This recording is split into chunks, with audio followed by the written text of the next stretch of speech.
Hello friends, मेरा नाम जगविंदर है। EIGRP वर्किंग पार्ट 2 में आपका स्वागत है। इस वीडियो में हम सीखेंगे कि EIGRP राउटर्स आपस में टोपोलॉजी एक्सचेंज कैसे करते हैं।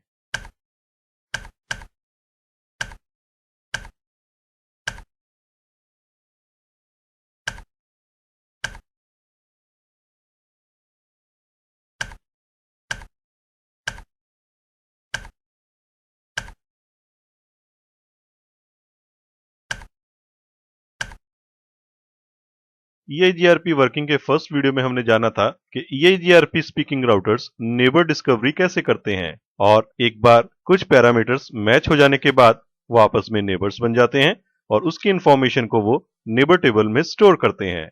अब उससे अगला प्रोसेस, एक बार EIGRP स्पीकिंग राउटर्स नेबर्स बन जाएं तो वो आपस में टोपोलॉजी इंफॉर्मेशन या टोपोलॉजी अपडेट मैसेजेस को कैसे एक्सचेंज करते हैं और कैसे उन्हें टोपोलॉजी टेबल में स्टोर करते हैं।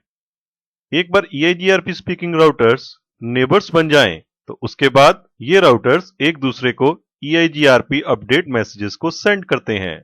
इन अपडेट मैसेजेस में टोपोलॉजी से रिलेटेड इंफॉर्मेशन होती है और जब राउटर्स पहली बार ये अपडेट मैसेजेस सेंड करते हैं तो ये फुल अपडेट होती है, यानी कि अपने राउटर में स्टोर्ड टोपोलॉजी इंफॉर्मेशन को इन अपडेट मैसेजेस के थ्रू दूसरे राउटर को सेंड किया जाता है। फर्स्ट टाइम ये इंफॉर्मेशन फुल या सारी की सारी सेंड की जाती है और इन केस फ्यूचर में अगर कोई लिंक डाउन होता है या कोई नया सबनेट ऐड होता है तो सिर्फ पार्शियल अपडेट सेंड की जाती है। यहाँ पे EIGRP राउटिंग प्रोटोकॉल दूसरे राउटिंग प्रोटोकॉल्स जैसे RIP जो कि डिस्टेंस वेक्टर राउटिंग प्रोटोकॉल है और OSPF जो कि लिंक स्टेट राउटिंग प्रोटोकॉल है उससे कुछ अलग है, क्योंकि EIGRP जब एक बार फुल अपडेट इंफॉर्मेशन सेंड कर देता है तो उसके बाद एक हेल्दी EIGRP इंटरनेटवर्क में हो सकता है कभी भी दोबारा फुल अपडेट सेंड ना की जाए, यानी कि अगर एक राउट की इंफॉर्मेशन दूसरे राउटर को सेंड की जाती है और वो राउट अगले आने वाले कई सालों तक डाउन नहीं होता है या उसमें कोई चेंज नहीं आता है तो उससे रिलेटेड इंफॉर्मेशन EIGRP राउटर कभी भी दोबारा सेंड नहीं करेगा। और पार्शियल अपडेट्स में सिर्फ डाउन राउट्स या नेटवर्क से रिलेटेड इंफॉर्मेशन या फिर कोई नेटवर्क या सब नेटवर्क नया जुड़ता है उससे रिलेटेड इंफॉर्मेशन सिर्फ पार्शियल अपडेट्स के थ्रू अपने नेबर या पड़ोसी को EIGRP स्पीकिंग राउटर्स सेंड करते हैं। तो ये distance vector routing protocol RIP की तरह नहीं, जहां पे ये अपडेट इंफॉर्मेशन रेगुलरली अपडेट्स के थ्रू सेंड की जाती है।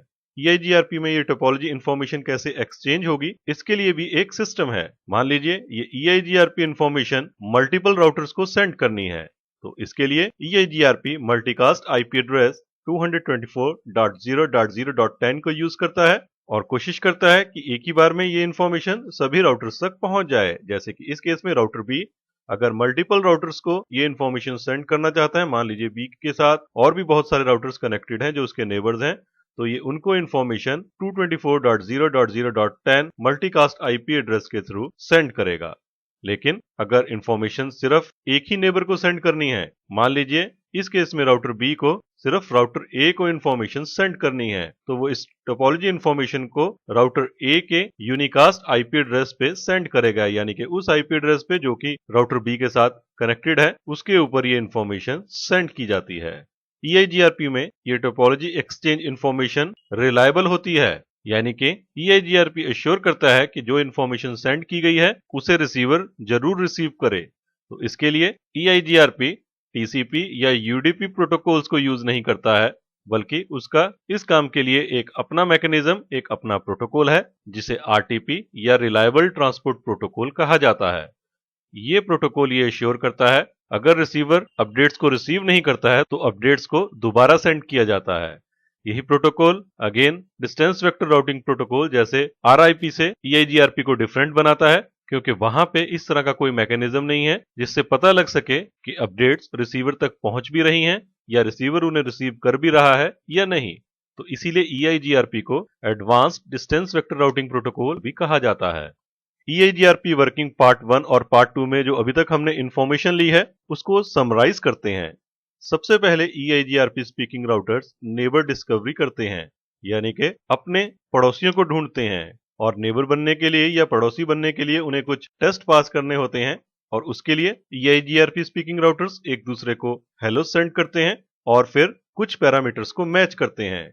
एक बार ये पैरामीटर्स मैच हो जाएं तो दोनों राउटर्स एक दूसरे को फुल अपडेट्स सेंड करते हैं और ये अपडेट्स रिलायबल होती हैं क्योंकि EIGRP का एक अपना मैकेनिज्म है। रिलायबिलिटी के लिए वो RTP या रिलायबल ट्रांसपोर्ट प्रोटोकॉल को यूज करता है। फुल टोपोलॉजी इंफॉर्मेशन एक दूसरे से एक्सचेंज हो जाने के बाद हो सकता है कभी भी दोबारा फुल अपडेट्स सेंड करने की जरूरत ना पड़े, लेकिन EIGRP अपनी वर्किंग के लिए कॉन्टिन्यूसली हेलोस को सेंड करते रहते हैं और ये देखते रहते हैं कि नेबर्स अवेलेबल हैं या नहीं।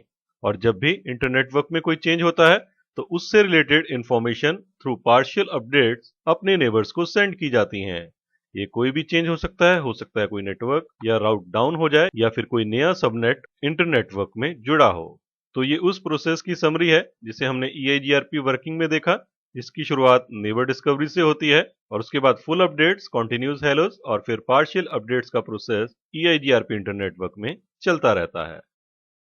Question time. चलिए आप मुझे एक क्वेश्चन का आंसर दीजिए। आप मुझे बताइए कि EIGRP रिलायबिलिटी के लिए किस प्रोटोकॉल को यूज करता है। आपकी ऑप्शन है A RTP यानी कि reliable transport protocol, B TCP या फिर C UDP।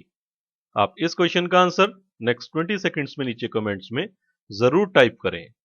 अगर आपको वीडियो पसंद आया है तो आप लाइक बटन को प्रेस करना ना भूलें और नए वीडियोस की इंफॉर्मेशन अपने मेल बॉक्स में पाने के लिए चैनल पे सब्सक्राइब करें। तो इस वीडियो में इतना ही। Thanks for watching.